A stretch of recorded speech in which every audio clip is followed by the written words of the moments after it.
All right, guys, welcome back to Three Girls, One Office, where we talk about life's ups, downs, and all arounds. We are here in the Westchester studios, and if you guys have ever thought about doing a podcast, Westchester Studios is the place to be. It's right outside of the Westchester Borough. Great big parking lot. Creative team is incredible.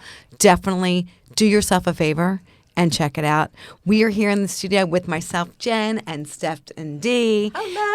And we have a very special guest today that we are all super excited to chat with. Steph, let's do a little intro. All right. I'm really excited here. We have a very special person here with us today. We have the head of athlete training, or I guess you could say athlete director, whatever you prefer. Also is a coach to us adults as well at Gage Strength Training. He is certified girl dad, great husband, all around fun person. We love him. His name is Brandon Walters. Welcome.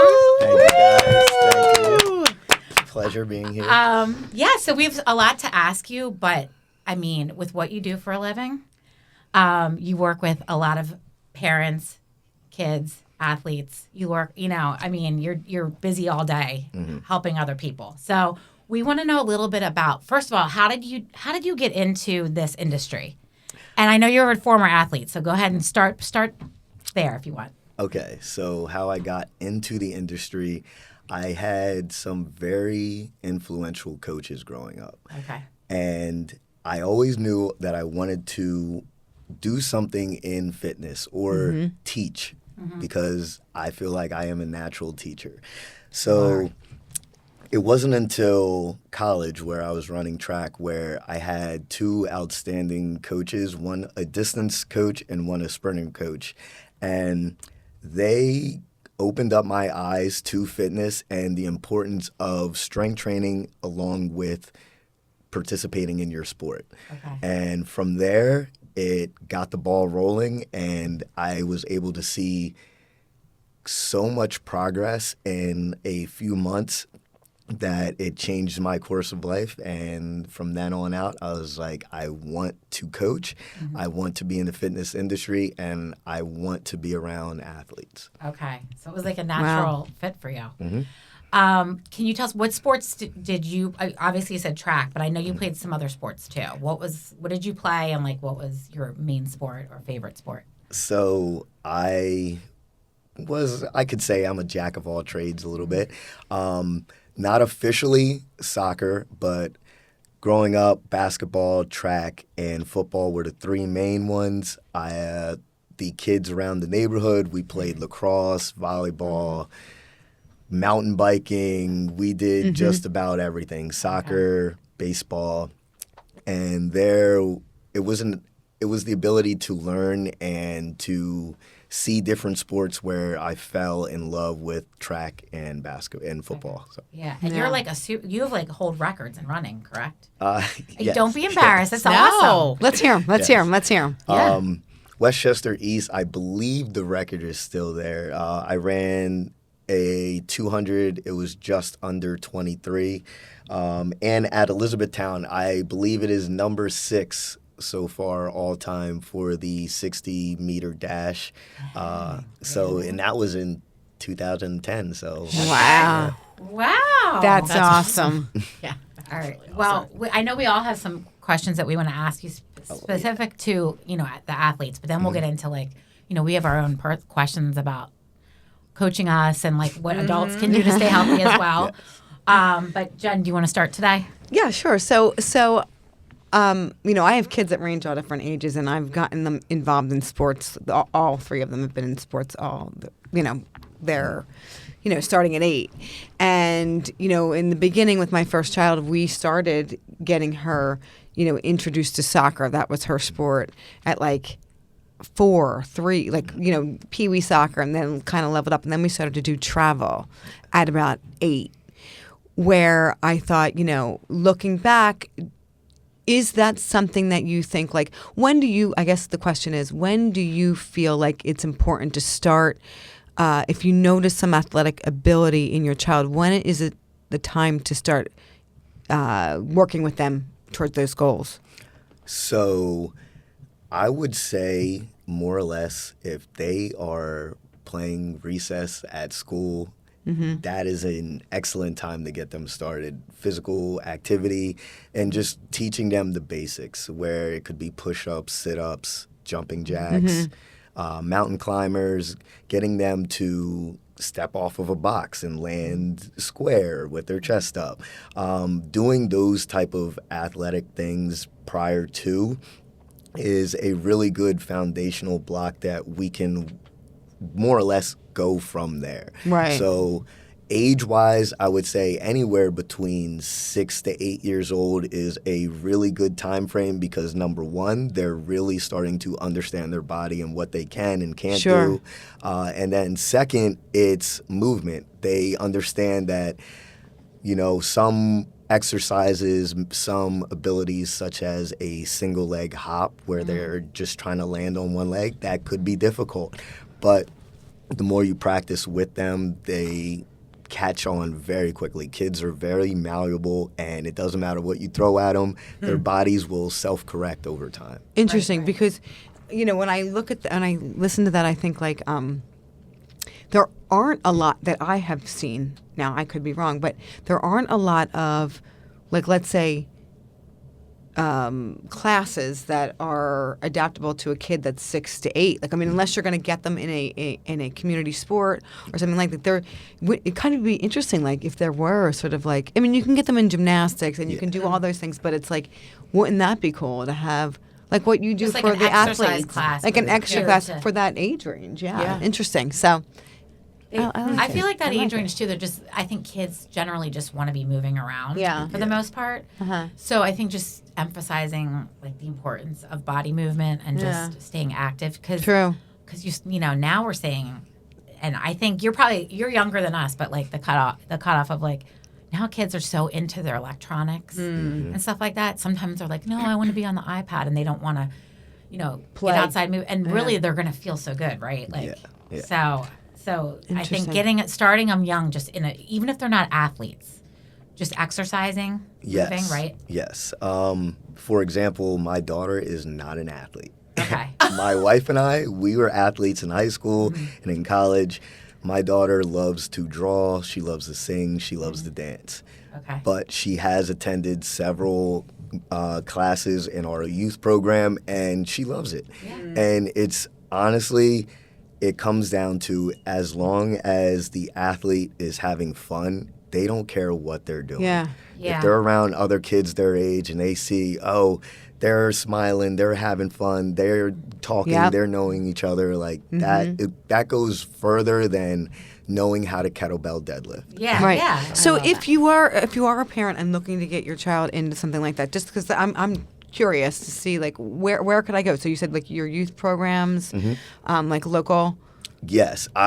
So there is a difference between the mentality of younger athletes where the ones that are just there to have fun, they're there with their friends, and then you obviously have the ones that are pretty serious and pretty committed. So on those two spectrums, I would say for the ones that want to have fun, just put them in rec leagues. Little T-ball, the little soccer stars. That's a really great place to start because some of them may be more athletically inclined at that time, and some of them may just be finding out who they are. Yeah, trying different things. And as a trainer, like, do you recognize that right away? Can you see gosh. it? Oh yeah. Yeah, In a I heartbeat. bet. In a heartbeat. It's fun, but that is. Can the you recognize side- it in adults too? I mean, mean- because like where well, let's talk about it. All right. Quick example is just how you guys move in general. Within 5 to 10 seconds of seeing you guys work out, I can tell. All right, you played sports when you were younger, or you may sit at a desk for extended periods of time, and it shows, especially in the hips. The hips, number one, and the ankles, number two. Like what? I mean, in flexibility? Yes. Yeah. Okay. I mean, you're around people all day, every day doing this, so I would think you would know. He's probably like, Dee is wasting her time here. Never that. That's interesting, my though, hips with the kill. ankles. Yeah. Right? Really? Like, that's interesting. Why? Because the I don't feel ankles? that, like, my ankles are super, like, I get nervous in the gym. Like, I don't know. about Like, the your ankles? stability of my ankles. Yeah. Is that weird? Like, that's, I don't work a desk job anymore. I was on my feet a lot, but like I don't know. That's interesting. I get What do you see in the ankle though? Like the flexibility of like wobbly how you kinda? can So- run or like. All right. To put it for example, if you were to do a single leg exercise, is your balance going side to side? Do you Oh, feel interesting. uncontrolled in that split stance or in that unilateral position? Is that something that you're really struggling with? That has a lot to do with how much you're putting on your hips, putting on your knee joint, putting on your ankle. If your ankle isn't flexible, well, then all ranges of motion you're not going to be able to get into. Wow. The squat is hard. Walking up the stairs may be difficult. Running, you might as well cut that out. Right. But like for an example. But like everyone can come to, for instance, like a class at Gage, no matter what level, you'll work with them, right? Like Yes. Whether Yeah. because I notice in the classes, it's amazing to see just as a member, and this is probably really for the athletes too. I mean, from athletes up through we've got people that are probably 80, 90 years old. I mean, everyone, all ages.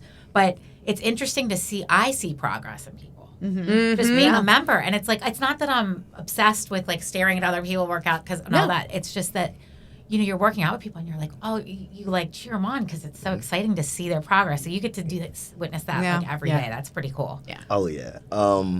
It doesn't matter if you guys have been here for 10 years. If you hit a PR, that's exciting to me because I'm like, that's something unknown that you never felt, never tried, and then you just did it. So now you just up the bar one more level. Like at that point, it's like, okay, cool, we're here. Now we'll build up a little bit and then let's jump into the next bar. So And you get to see that. Like you get to be like, I helped with that. Like It's amazing. It's Like, empowering. you're like, my body can do that. That's I mean, I honestly, I'm doing things now. I mean, I definitely played sports and did all kinds of stuff growing up, but like, I'm doing things now that I never thought I could do. No. Yeah. I mean, especially at being 49, you kind of think when you're young, you think 49 is old. Yeah. Now that I'm 49, it is not old. No. But it's crazy. It's crazy. So when you're working with kids, I guess, do you ever have, like, because we call it athlete training, and I know there's a lot of programs out there now and they say athlete training, but really, I mean,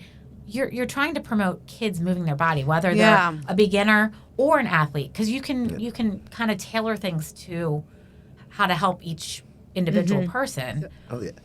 Because I think sometimes when people hear the word athlete, they might think, oh, well, my child's not athletic, so I can't put him in these things. But really, you're promoting exercising, moving, learning. Do you have to talk to parents about that, or do you feel like some kids come in and feel like a little shy, whereas like some kids are like obviously been playing sports for years? Kind of thing. So I like that question. That's a good question. From my standpoint, I worked with a lot of serious athletes, and I work with kids who are not considered athletes. Right. With that being said, it's all about, number one, seeing where the parent is at. And then from that brief conversation, like, what are some things that you feel like they need to work on? They might say X, Y, Z. Well, then in the session, what I am looking for is, number one, all right, what have you noticed in yourself that you feel like you could get better at? And then I ask them, what are two strengths that they know they're really good at? Because what happens is if you're too hard on an athlete or you're too pushy on an athlete to try to coax them into something that you want them to do. Like, could it be a sport that you played, or you want them to try harder, so you're going to put them in a higher level of competition? What should happen is letting the athlete identify what their strengths are first and let them tell you what they are, because that's their perception. It could be different from their parents. So that conversation is super important, especially on their first 1, 2, 3 sessions, so I can get an idea of how I need to coach them. Do I need to hold their hand? Do I need to kind of push them a little bit? Do I need to challenge them? It all is perspective, and it 100% comes down to what the athlete wants, because they're only going to try as hard as you are working for them. If Right. they feel like they just have to work hard for you, they're not going to do it. They're going to quit. So then how do you navigate the pressure that parents could put on their kids? Like, are you comfortable with saying to a parent, like, Chill. yeah, like maybe this isn't the right direction, or maybe like or like, you know, back off? It's just the language Yeah. that I use. So if I have a parent who is very strict on, I want him to do this, this, and this, then my job will be, okay, I'm going to plan and program for these 3 things that you are more or less, what's the word I'm looking for? Trying to like work on. Yeah, Or, like, what you want me to do for them, Yeah. and then it's okay. Well, this is how I'm going to process it. This is how it's going to work. It may not happen within the first 2 weeks, but these are the reasons why I'm doing this, because to get to X, Y, and Z. Gotcha. The pressure comes from when they want results quickly, and that won't happen in young athletes. Yeah. They need time to develop. They need time to learn their body, because that doesn't happen until 17, 42. 18. yeah. With athletes, it's more Yeah. usually 17, 18 where you know, all right, this is what I'm good at, this is what Yeah. I'm not good at. But Yeah. for the parents, it's they see one image, and if their child isn't, the all-star on the team already, it's now I want my kid to be like Joey the all-star. Yeah. Yeah. So that's where I get a lot of, I want them to do this, this, and this because they look slow doing that. I'm like, I'd rather tell me what their strengths are, and then I can go in and kind of go through and divulge on what they need and what they actually have to do to get Right. better. You're building like Yeah. a relationship. Yeah. And getting to know Yeah. their abilities. I always feel like too, like nowadays, especially because I both my sons have worked with Brandon, and both my sons are completely different levels. Like one started earlier than the other. They've tried different sports, but I think some parents feel like because all these other kids, you look around at what other kids are doing, and all these kids are playing like, oh, they're playing this like multiple sports at a time, or they're doing these expensive travel teams, when maybe not everyone can do that. So it's like you just feel this pressure for your kid, and really, honestly, they can develop as an athlete in their own time. Yeah. Yeah. I mean, do you see the pressures of like what's going on? Oh, yes. And why is it like this all like the past, like let's say like 5-10 years it's been like this? Why is that? Because I believe leagues are using they want to use themselves as feeder programs for the middle school and high schools and the prep schools, where it's, if I can get them in my league now and they have been I can use Penn Fusion as an example. So if the earlier they start and they become really, really, really good, all right, well, now it become, I'm sorry, I kind of got off track real quick. But Well- we did Penn Fusion for my oldest, and is like a feeder. Yes. Yeah. All right. Yeah, Sorry. yeah, So yeah. they're using them more of like a feeder program. When I grew up, I did LAFA. That was, and I ran Westchester Track Club. Those were the 2 things that I did. Track was all year round, but now there's so much pressure with coaches trying to keep their athlete in the sport year round. But what really makes the difference is they can play their sport 24 hours a day, 7 days a week. That necessarily will not get them to the next level. Yep. What will get them to the next level is, all right, what are the things that I need to work on? It may not be stick skills. It could just be overall strength. Do they have core? Can they run fast?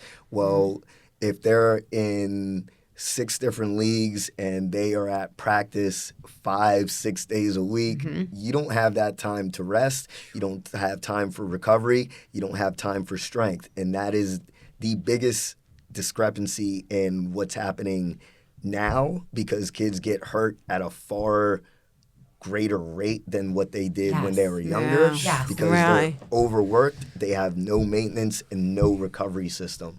And the gym is what gives them that recovery and that maintaining strength and increasing strength. But if you take that aspect out and you're constantly shifting, cutting, running, you're not working on growing your muscles.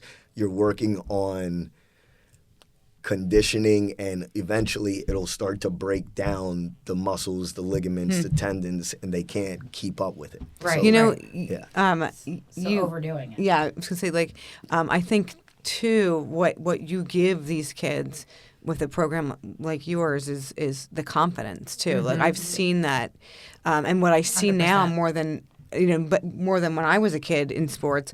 Like these kids do 3-4 sports like a season, and it's like wow. Like when I was a kid, we did one, and that was your sport. So if you were a runner, you ran track, and that was it. Now, if you're a runner, you do cross country, you do winter track, you do spring track, then you do basketball. Like you do other things. So it's like their main focus of what you're really interested in. But you also like I'm guilty of it. I do it with my daughter. She plays 2 sports, and it's hard because you're running from one practice directly to the next practice.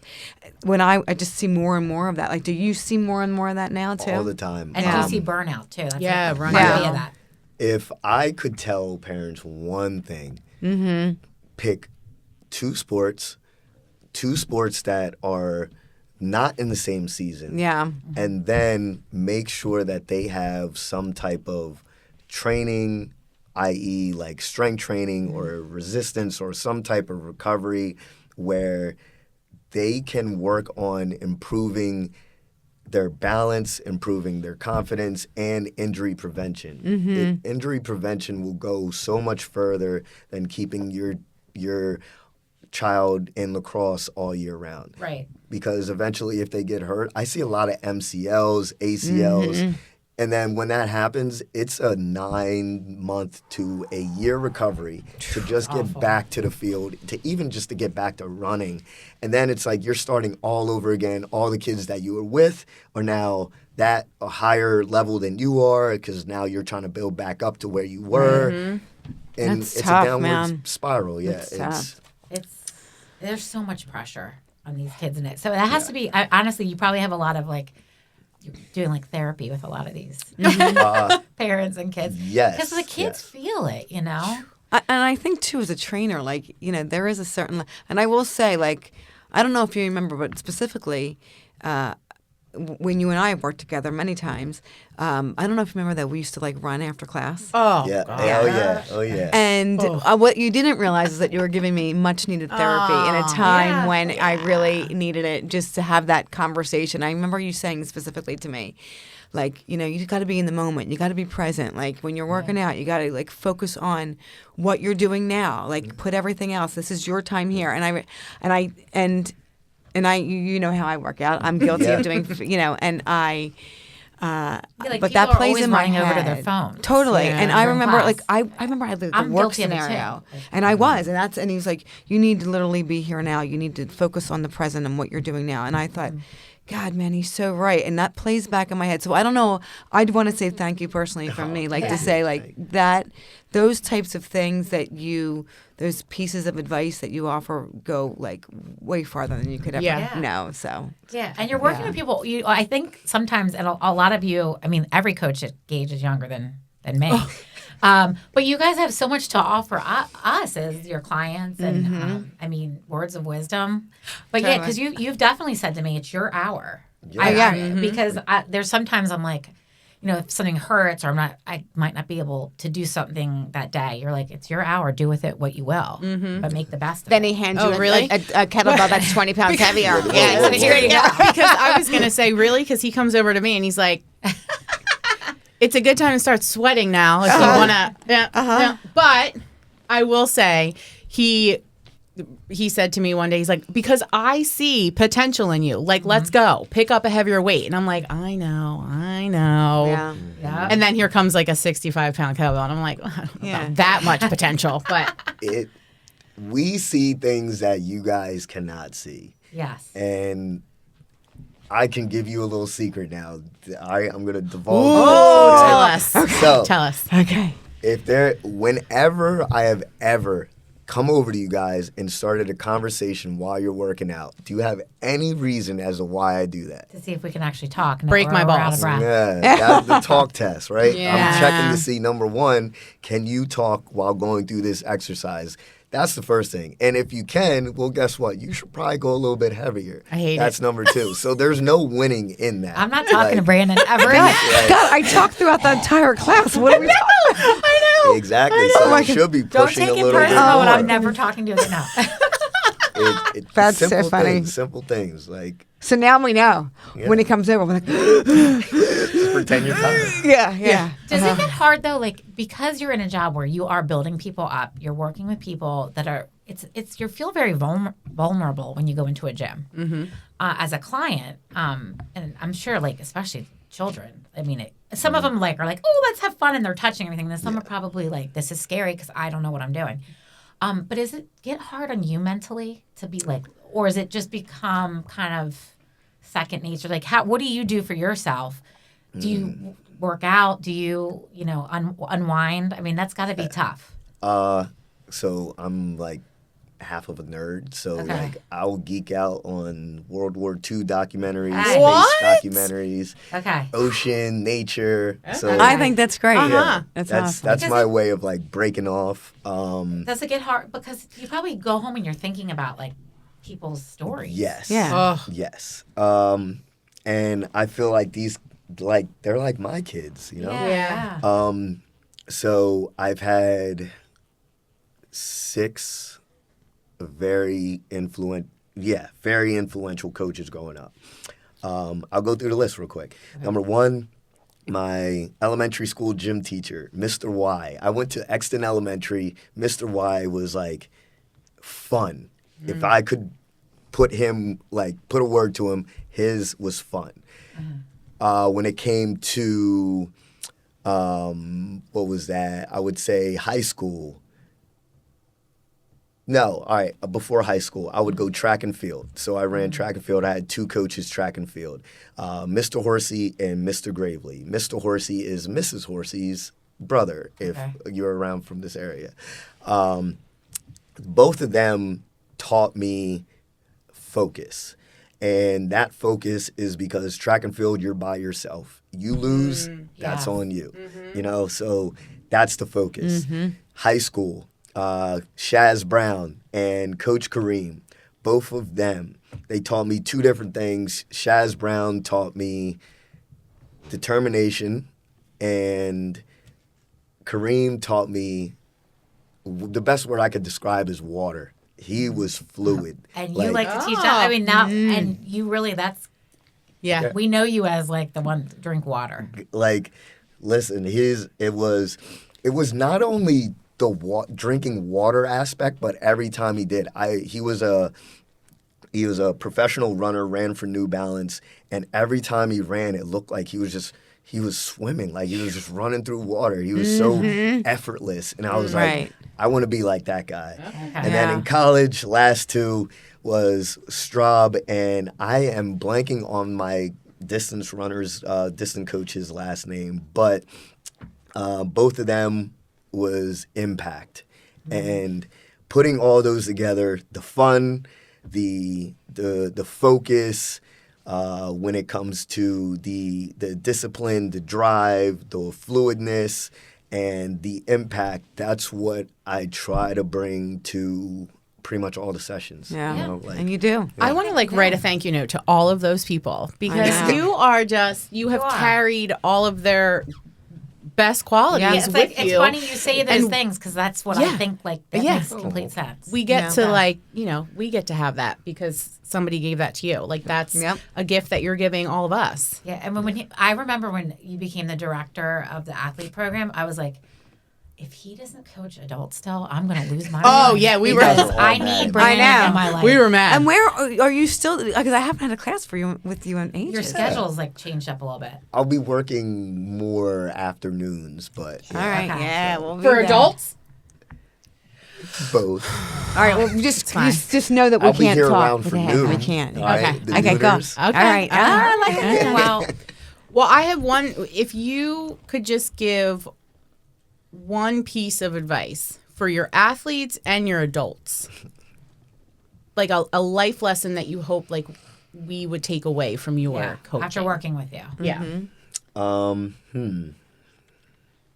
This is a good one. Knowing what matters and knowing what's important, and the difference between the two. So, what matters is that when you come in, you have the greatest time in that hour that you can possibly have. Yep. With that, what also matters, form, technique, and coaching. What's important, Jen, you've come in mad on some days. You've come in mad on some days. Steph, same way. You've come in mad. Your head's not in it. So that's the difference between what matters and what's important. Well, hell, what matters is not that you're doing your form correct. I want you to forget about what you walked in with and focus on what's important. You are important. That's should be the difference. That's one thing I would tell everybody. Know the difference between what matters to you and in your life and what's important and what to you and in your life. Okay. Know the Brandon, difference. Brandon has made me exit the building and re-enter if I'm not like if he was like, go, that's not the energy today, and I like literally walked out and walked back in. And I was like, you know what? Okay, like it's yeah. So I think we should have. I mean, this has been amazing, and I say this to a lot of our guests because we have the best guests. But I probably could talk to you another hour, 2 hours, Oh, yeah. all day. But we're going to real quick do a rapid fire, just unaffiliated or unrelated questions, just to get to know you a little better. Okay. To finish up our time with you, Dee, what do you have for him? What is your go-to karaoke song? If you were going to sing karaoke. Somebody asked me this not too long ago, and it stumped me. So Oh, and I want to hear it too. Ooh. I want to sing. Can it be a verse? Yeah, sure, whatever. Give it to me. Okay. You guys are going to crack up. Okay, go ahead. I spent months learning this verse. Holiday Inn, Ludacris's version. I love When Ludacris starts, listen. that. Should be on more of the That's class from playlist. beginning to end. I got it. We need to be playing that in class. We need a karaoke party at Gage. OMG. All right. Okay, Brandon, you can only eat one food for the rest of your life. It'll keep you healthy, easy. nutritious. It doesn't matter what it is, but it'll keep you healthy. But what's that food going to be? Salmon. Salmon? Really? Salmon. I thought you were going to say Wow. like chocolate chip cookie or something. Yeah, Not me salmon? too. Okay, or like Jeez. I I love can it. have a sweet tooth, but Okay. Okay. Salmon. Okay. All right. My question is hidden talents. Oh, Any? I got a few. Oh! give us one All like right. that'll shock us. Oh, all right. I can make a 3-leaf clover with my tongue. Okay. Well, bring it. Do it in the camera. Oh my gosh. I can do that too. Watch, I can do that too. There you go. Isn't that like a hereditary thing or Yeah, something? is it? I don't know. I can't do Do you it. guys remember the Brandon, the we old should take our Nickelodeon show on the road. Yeah, Figure It Out. You remember that show, Figure It Out, with the big head, and it was like, Yes. Yeah. Wait. No, yes. because you're 10 and I'm whoa, 100. whoa. Because you're 10 and But- I'm 110. All right, Figure It Out? Yeah. And- One of those was like, I can make a 3-leaf clover with my tongue. And I was like, I'm going to figure that out. And I figured it out. one Wait, day. I People love cannot it. do it. I feel No, like it is a hereditary thing. Like if you can do it, like your kid can do it or I can't whatever. do But like I can't do it. I don't know. I've never really. I'm going to try to figure it out during my noon class. All right, there we Jen's go. gonna be in the corner, How do you do that? drooling everywhere. That's great. All right, I have another one for you. So I tell you right now, you can take your wife and your 2 girls anywhere in the world, anywhere you want. Where are you going to go? I'm going to pay for it in full. No holds barred. Where are you going to go?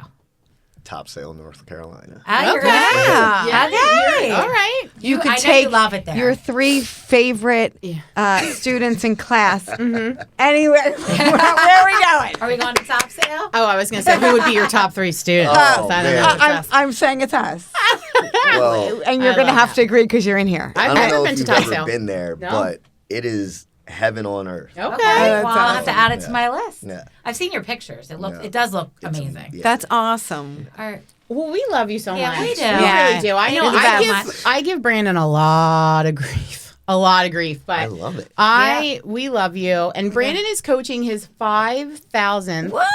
class tomorrow, which is like Yay, we're so proud of you. we are so proud of you. Yeah. You That's are- commitment. That's Yeah. huge commitment. And yeah. if anyone is thinking about trying exercise that feels intimidated, or if anyone has a child that they want to get moving or is already an established athlete, contact Brandon. Yeah. Brandon Well, at gagestrengthtraining.com. Right? Thank you. Yeah. Or go I on the love him. Gage or contact us. And Yeah, we'll we'll get you in get you. touch because he's That's the awesome. best. Thank you. Really. Thanks, Appreciate you Brandon. guys. You're natural. Thank you. Absolutely. Great. Thank you. You're doing what you were meant to be doing for sure. Yes. Oh my gosh, Yes. you are. So thank You you are. for that.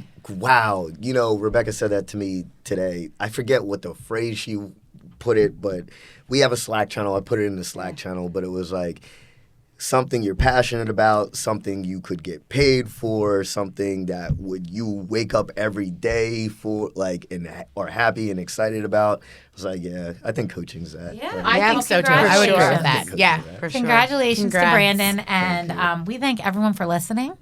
And we will be back soon. Thank you. Bye.